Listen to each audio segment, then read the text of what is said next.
I just made $5 million. $5 million. That's $5 million the past month investing. As you can see, I have more than $100 million. Subscribe to my channel so I can teach you how to make millions. Let me tell you about my day so far. Coffee in Paris, surfed the Maldives, took a little nap on Mount Kilimanjaro. Oh yeah, and then I jumped back for the final quarter of the NBA Finals. Courtside, of course. And all that was before lunch. I could go on, but all I'm saying is, I'm standing on top of the world.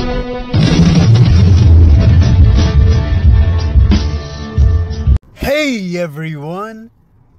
In this video, we are going to go over the company and the stock Alibaba, or B-A-B-A.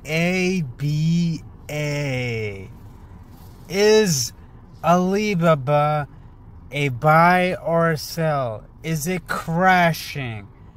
That's what we're going to discover in today's video right here.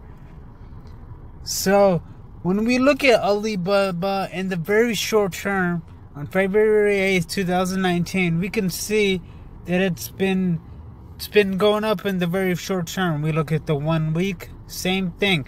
We look at the 1 month, you can see that Alibaba has been growing almost 12% the past month. 12%. Now when we look at the 3-month chart, we can see that Alibaba has been growing 16%. It seems that Alibaba is on a trend upwards. Now, when we look at Alibaba in the 1 year trend, it's actually been going down. It's been going down 4%. As we can see, there was a dramatic fall around January, or around June 18th, 2018.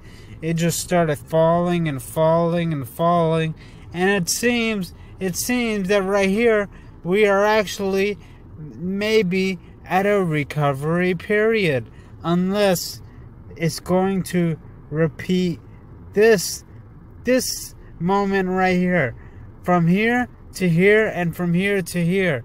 If this repeats itself, then we're likely to see another dramatic decline in the coming future.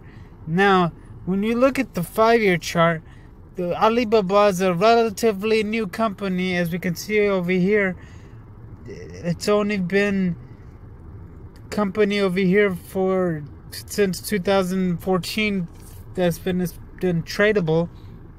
Now,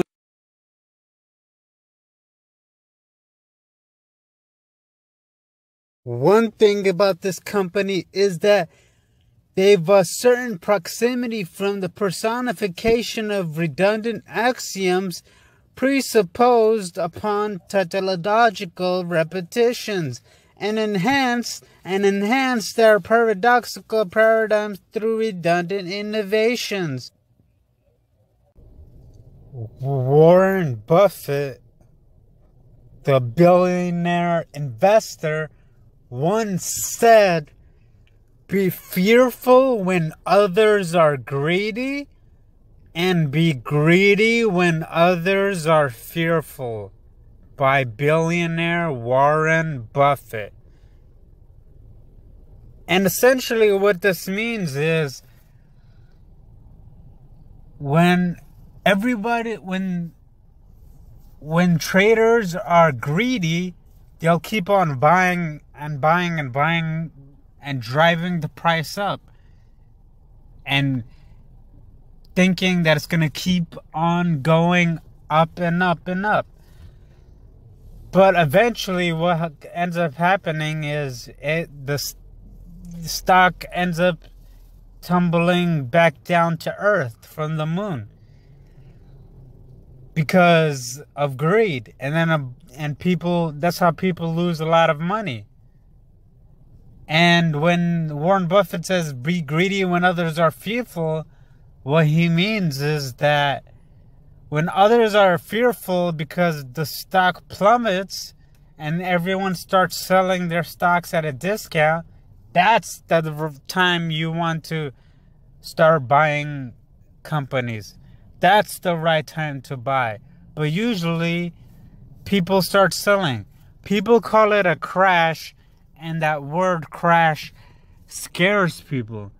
But really, let's change the definition. Instead of crash, let's call it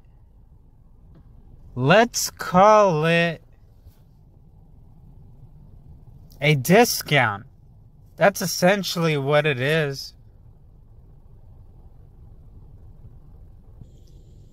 A discount. That's really what it's all about. So, as we can see, the Fear and Greed Index by CNN, what emotion is driving the market right now? What emotion? Right now, the greed is driving the market right now. And the reason for that is, as we can see, the McKellen Volume Summarization Index measures advancing and declining volume on the New York Stock Exchange. During the last month, approximately 8.23% more of each day's volume has traded in advancing issues than in declining issues, pushing this indicator forward the upper end of its range for the last 2 years. And as we can see, the stock price strength, that was the breadth, but the stock price strength, the number of stocks hitting 52 weeks highs exceeds the number of hitting lows and is at the upper end of its range, indicating extreme greed. As we can see, that's why the market kept going back up and up. As we can see, it's in the greed territory. And as we can look at the safe haven demand, the difference in 20-day stock and bond returns, stock have outperformed bonds by 2.92 percentage points during the last 20 trading days. This is close to the strongest performance of stocks relative to bonds in the past 2 years, and indicates investors and rotating with stocks from the relative safety of bonds. And when we look at the put and call options, the CBOE 5-day average, the put-call ratio during the last 5 trading days, volume and put options has lagged volume in call options by 36.82% as investors make bullish bets in their portfolios. However, this is among the lowest levels of put buying seen during the last 2 years, indicating greed on the part of investors. And when we look at the market volatility, the VIX and its 50-day moving average, the CBOE volatility index is at 15.72. This is neutral reading and indicates the market risks appears low. And when we look at the junk bond market, the yield spread between junk bonds versus investment grades, investors in low quality junk bonds are accepting 1.74 percentage points in additional yield over safer investment grade corporate bonds.